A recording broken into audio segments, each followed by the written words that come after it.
학교 시간에 딸아이 얘기를 안 하려고 하는데 고민하다가도 아들이 없으니까 딸 얘기라도 해야 되지 않겠습니까? 그래서 아들이 생기기 전까지 계속 딸 얘기를 해보려고 하는데요. 얼마 전에 제 생일이었습니다. 퇴근해서 집에 돌아오니 이제서야 집에 도착하자마자 도착하니 딸아이가 막 분주해지기 시작한 겁니다. 엄마에게 속삭이듯이 말하는데 다 들리는 겁니다. 엄마, 아빠 선물 줘야 하는데 아무것도 없는 상자 어디 있어? 라고 계속 물어보는 거예요. 아무것도 없는 상자 어디 있어? 계속 물어보는 겁니다. 좀 빨리 끝냈으면 좋겠는데 집에 들어가지도 못하고 계속 앞에서 기다리고 있었던 거였거든요. 그렇게 이제 딸에게 선물을 받았습니다. 상자를 열어보니까 아빠 사랑해요라고 써져 있는 글씨와 써져 있는 편지와 함께 예수님 믿으세요라는 전도지가 들어있었습니다. 사탕과 함께 포장된 전도지를 그 아무것도 들어있지 않는 상자에 부랴부랴 넣었던 것 같아요. 엄마랑 길에서 받았던 것 같은데요. 예수님 믿으세요라는 그 전도지가 적혀 있는 생일 선물을 받게 되었습니다. 한참 웃다가 속으로 예수님만 잘 믿으면 된다는 그 말씀을 딸아이 통해 말씀하시는 것 같아서 참 감사했습니다. 돌아오는 주일은 새생명 전도 축제로 진행됩니다. 사랑하는 누군가가 예수님을 믿기를 바라는 마음으로 기도하고 계십니까? 우리의 그 기도가 응답받게 되는 이 밤이 되기를 소망합니다. 오늘 우리가 함께 읽은 본문은 너무나도 잘 알고 있는 인물이 등장하고 있습니다. 바로 삭개오라는 인물인데요. 삭개오 하면 우리 속에 쉽게 그려지는 인물들, 장면들이 참 많은 것 같아요. 키가 굉장히 작을 것 같고 왠지 욕심이 많다라는 게 얼굴만 보면 느껴질 만한 그런 얼굴을 그려볼 법하죠. 마치 놀부 같은 얼굴을 가지고 있을 것 같습니다. 참 비호감스러운 그 인물이 나무 위로 올라가 예수님을 보고 있는 장면도 우리는 쉽게 떠올릴 수 있습니다. 우리가 이토록 삭개오 하면은 이런 이미지를 쉽게 떠올릴 수 있는 이유는 이 삭개오의 이야기가 기록된 오늘 본문에는 삭개오에 대한 여러 가지 배경들을 제공해 주고 있기 때문입니다.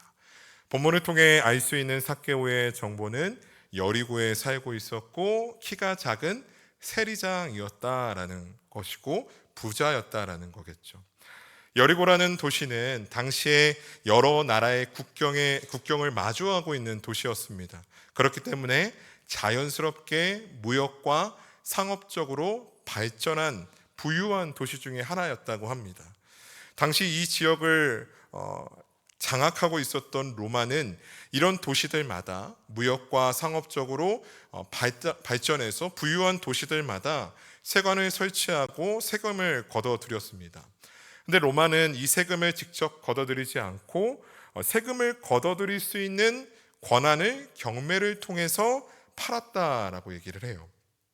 지금처럼 전산 시스템을 갖추고 있는 것도 아니었을 뿐더러 물리적으로 직접 그 많은 세금들을 징수하는 것에는 어려움이 있었기 때문입니다. 이렇게 중간중간에 과정이 생기다 보니까 직접 나라에서 그 세금을 걷어들이는 것이 아니라 세금을 걷어들일 권한을 경매로 팔고 그 경매로 그 권한을 산 사람이 또 새로운 사람들을 고용해서 그 세금을 걷어들이는 이런 중간 과정들이 생기다 보니까 어쩔 수 없이 어떤 일들이 생겨날까요? 그 사람이 내야 될 세금보다 더 많은 것을 있는 법 없는 법 다 가져다가 징수하는 모습을 보여주게 된다는 거죠. 요즘에 뭐가 비싸죠? 요즘에 사과 비싼가요? 그러니까 사과를 우리가 산지에서 사는 가격보다 도매상, 소매상을 거쳐서 살게 되면 중간에 마진이 필요하니까 더 비싼 가격을 주고 사게 되는 것처럼 로마의 이 세금 징수는 자연스럽게 더 많은 세금을 사람들로 하여금 내가 내지도 않아야 되는 세금을 내야만 하는 그런 구조로 만들어졌다라는 거죠. 그래서 사람들은 이 세리들을 나의 주머니에 있는 돈을 훔치는 자들로 여겼다라는 겁니다. 도둑들로, 죄인들로 여겼다라는 겁니다. 모든 사람들에게 적대감을 가지게 만든 사람, 저 사람은 죄인이라고 말하기에 누구도 주저하지 않는 사람, 그 사람이 세리장이었던 삭개오였다라는 겁니다. 그런데 어느 날 이 삭개오에게 놀라운 소식이 들려옵니다. 바로 예수님이 자신이 살고 있는 여리고를 지나가신다라는 겁니다.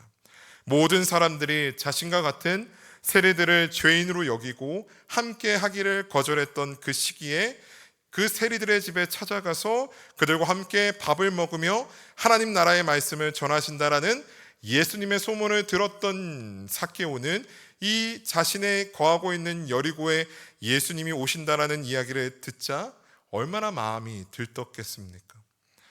삭개오는 그 들뜬 마음을 가지고 주저하지 않았습니다. 예수님을 보고자 달려갔습니다. 그러나 자신의 작은 키와 이미 예수님 주변에 둘러싸여 있는 많은 사람들로 인해 예수님을 볼 수 없었던 상황이었습니다. 하지만 그는 포기하지 않았고 예수님의 얼굴을 보고자 돌 무화과 나무 위에 올라가게 됩니다. 그때였습니다. 나무에 위에 올라간 있는 삭개오를 예수님께서는 부르시더니 삭개오야, 어서 내려와라. 내가 오늘 너의 집에 들어가겠다라고 말씀하십니다. 그 말을 들은 삭개오는 급하게 내려가서 즐겁게 예수님을 영접합니다. 그날 삭개오는 예수님께 이렇게 서원합니다. 예수님, 제가 제 재산의 절반을 가난한 자들에게 주겠습니다. 그리고 만일 제가 다른 사람의 것을 다시 한번 속여 빼앗는 일이 생긴다면 그 빼앗은 것에 4배를 더하여 갚겠습니다 라고 서원합니다. 참 놀라운 고백이 아닐 수 없습니다. 평생 돈만 바라보며 살아왔던 이 삭개오의 인생이 180도 변화된 장면이 바로 이 장면이다라는 겁니다. 그 고백을 들은 예수님께서 이렇게 말씀하십니다. 우리 9절의 말씀을 함께 같이 한번 읽어보도록 하겠습니다. 예수께서 이르시되 오늘 구원이 이 집에 이르렀으니 이 사람도 아브라함의 자손이미로다. 아멘. 근데 여기서 우리가 조금 생각해 보면 예수님의 이 말씀이 조금 어색하게 들려질 수 있습니다. 분명 이 본문의 상황들은 삭개오와 대화하시는 예수님, 그 대화 중에 하신 말씀인데, 그래서 삭개오야, 내가 오늘 구원받았다. 너가 이제는 아브라함의 자손이다 라고 말씀하시는 것이 자연스러울 것 같은데, 마치 삭개오에게 하시는 그 말씀이 다른 누군가에게 자신에게 하는 말처럼 들리도록 구원이 이 집에 이르렀다. 이 사람도 아브라함의 자손이다 라고 말씀하고 계신다라는 겁니다. 마치 지금 삭개오와 예수님의 대화를 지켜보고 있는 수많은 사람들에게 이 말을 꼭 들어야 한다라고 말씀하신 것처럼 이 집에 구원이 이르렀다. 이 사람도 아브라함의 자손이다 라고 말씀하고 있습니다. 그렇다면 예수님은 누구에게 지금 이 말씀을 들리도록 하고 계신 걸까요? 본문을 자세히 살펴보신 분들이라면 오늘 이 삭개오 이야기에서 예수님과 삭개오 외에 등장하고 있는 사람이 있다라는 것을 발견하셨을 겁니다. 누구일까요? 7절에 뭇사람이라고 표현되는 무리들일 것입니다. 예수님을 따르거나 예수님을 만나고자 모인 사람들이 오늘 본문에 등장하고 있다는 겁니다. 오늘 설교를 준비하면서 아내에게 삭개오 본문하면 떠오르는 게 뭐겠냐고, 어떤 이미지가 떠오르고 또 어떤 메시지가 떠오르냐고 물어봤는데요, 아내를 보호하기 위해서 답변은 공개하지 않겠습니다. 우리가 여러 가지 이 삭개오의 이야기를 통해서 여러 가지 메시지와 이미지들 떠올릴 수 있는데, 사실 오늘 저는 이 시간 삭개오라는 인물보다는 이 뭇사람에 집중해 보고자 합니다. 이 뭇사람들은 어떤 사람들이었을까요? 19장 7절 말씀인데요, 같이 한번 읽어보겠습니다. 뭇사람이 보고 수군거려 이르되 저가 죄인의 집에 유하려 들어갔더라 하더라.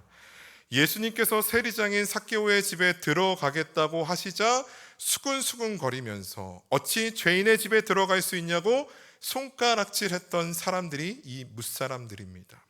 삭개오를 향해서 철저하게 죄인이라 손가락질하면서 저 사람은 예수님과 함께할 수 없는 사람이라고 마음속에 단정짓고 있었던 사람, 삭개오를 향해서 죄인이라고 정죄했던 사람들, 바로 그 사람이 뭇사람이었습니다.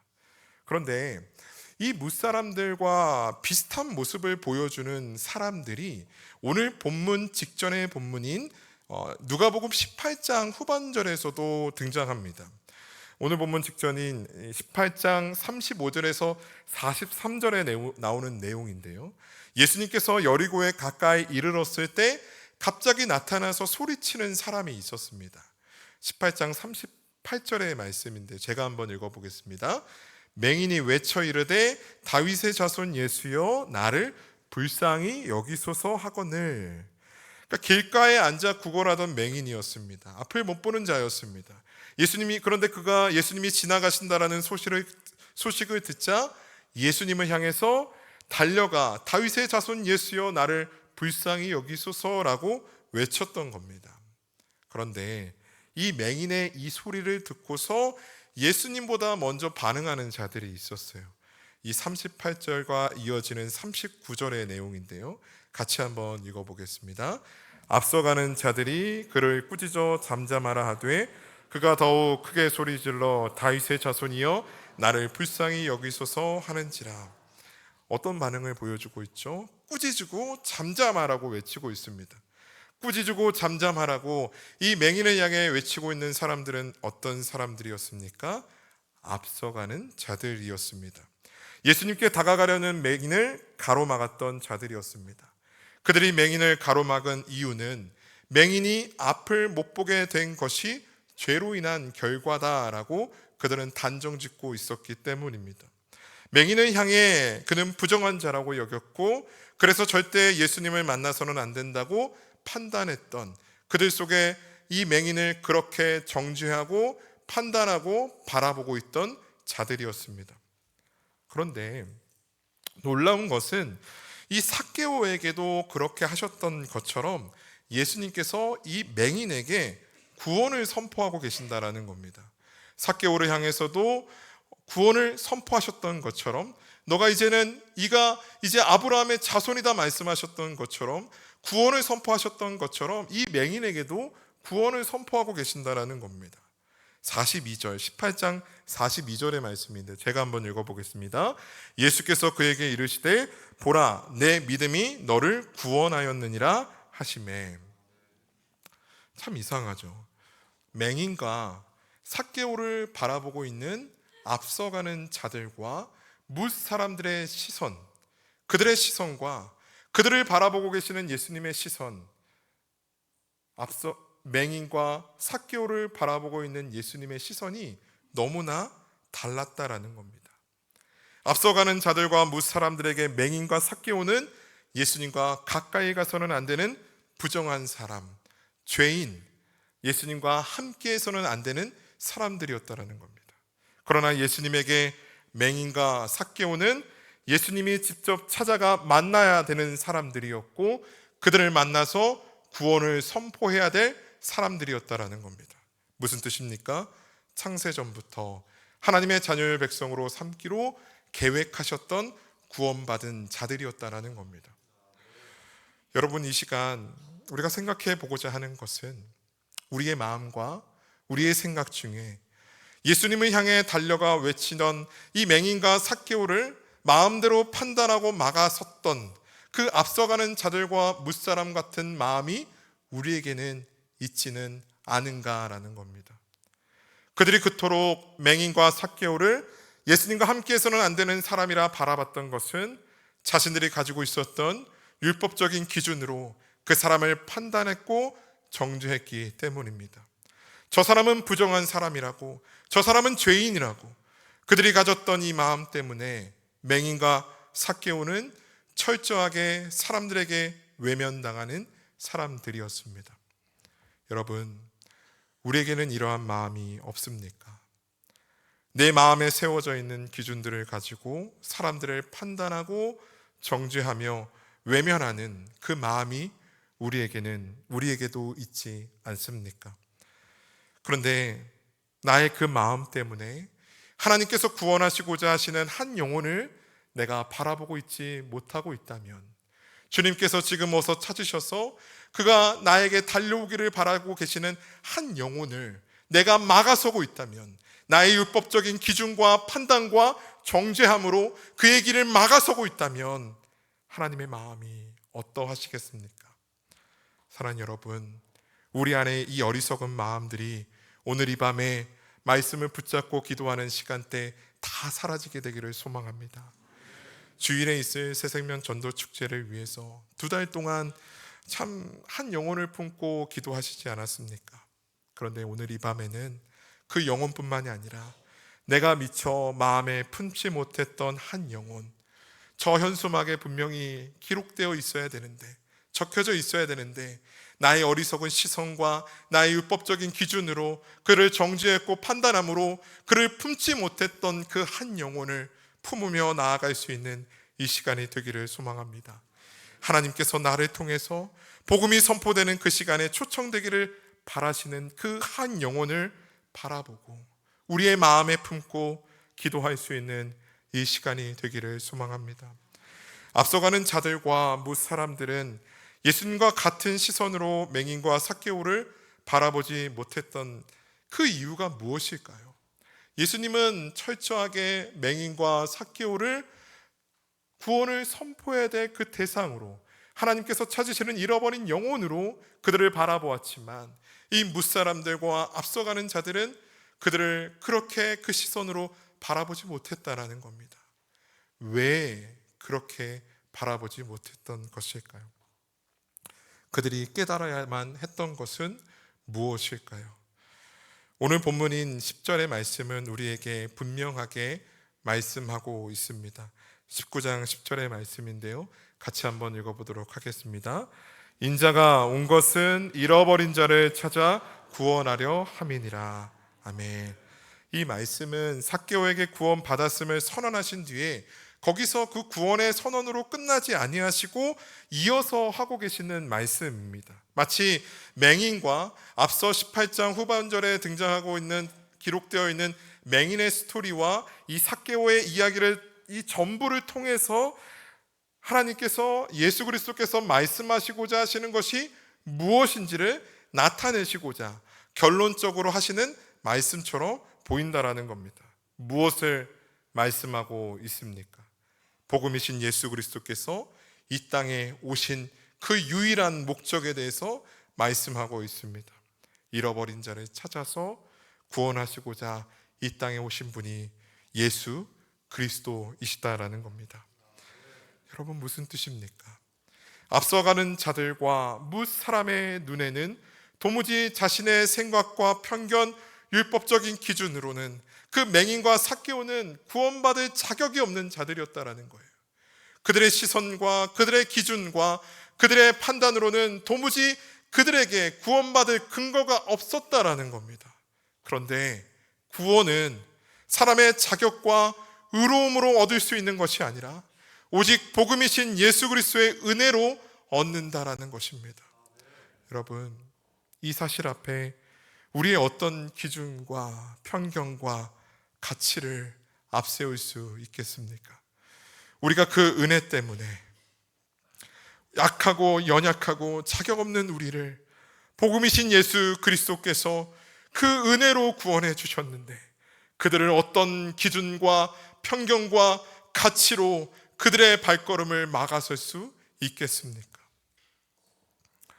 니느웨를 향해 심판의 메시지를 선포하라는 하나님의 말씀에 요나는 불순종했습니다. 요나의 눈에 니느웨 사람들은 하나님의 심판의 메시지를 듣고 회개하여 구원받을 가치가 없는 사람들이었기 때문입니다. 철저한 요나의 시선에는 니느웨 사람들은 구원받아서는 안 되는 사람들이었다라는 겁니다. 그렇게 니느웨가 아니라 다시스로 향하는 배에 올라탔던 요나는 하나님께서 예비하신 큰 풍랑을 만나게 되었고 제비 뽑혀서 바다에 던져지게 됩니다. 죽을 수밖에 없었을 때, 아니요, 죽었을 때 하나님께서 예비하신 큰 물고기로 살게 된 요나는 깨닫게 됩니다. 그래서 이렇게 고백합니다. 요나서 2장 9절 후반절의 말씀인데요, 함께 한번 읽어보겠습니다. 구원은 여호와께 속하였나이다 하니라. 아멘. 사랑하는 여러분, 구원은 오직 여호와께 속하였음을 믿으시기를 바랍니다. 복음이신 예수 그리스도께서 잃어버린 자를 찾기 위해 이 땅에 오셨고 십자가에 못 박혀 죽으심과 부활하심으로 구원을 이루셨다라는 사실을 잊지 마시기를 바랍니다. 그 놀라운 은혜로 구원받은 자가 바로 우리라는 사실을 믿으시기를 바랍니다. 앞서가는 자들과 무사람이 가졌던 마음과 시선들이 여전히 내 가운데 있다면 다 던져버리시기를 바랍니다. 잃어버린 자를 찾고 계시는 주님의 마음을 구하시고, 도무지 나는 할 수 없지만 주님 마음 붙잡고, 하나님, 어리석은 나의 모든 것들을 비워내고 주의 마음으로 나를 채워주시옵소서라고 기도하면서 그 마음 붙잡고 복음을 전할 수 있는 저와 여러분들이 되기를 소망합니다. 우리는 복음을 전할 때 그 어떠한 우리의 기준과 편견과 율법적인 마음 전부를 무너뜨려야 합니다. 이 사람은 아무리 전해봤자 듣지 않을 거야. 저 사람은 생겨 먹은 것부터 글렀어. 이런 기준이었으면 저는 교회에 못 나와요. 그런 기준으로 바라보고 복음을 전한다면 누구에게 복음을 전할 수 있겠습니까? 저 사람은 절대 예수님을 만나면 안 된다고, 교회 나오면 교회 욕먹게 할 사람이라고, 그런 우리의 마음들이 있지 않습니까? 우리에게 더 이상 내 안의 편견과 율법적인 기준들로 바라보는 삭개오가 있어서는 안 됩니다. 예수님께서 19장 10절에서 이렇게 말씀하셨습니다.